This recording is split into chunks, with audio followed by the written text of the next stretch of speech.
આ જાઓ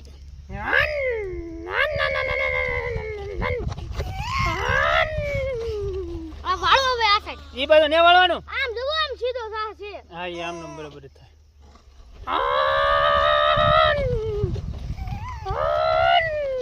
ભારતીભાઈ ભારતીમાં તું નહીં પડે ખબર છે ને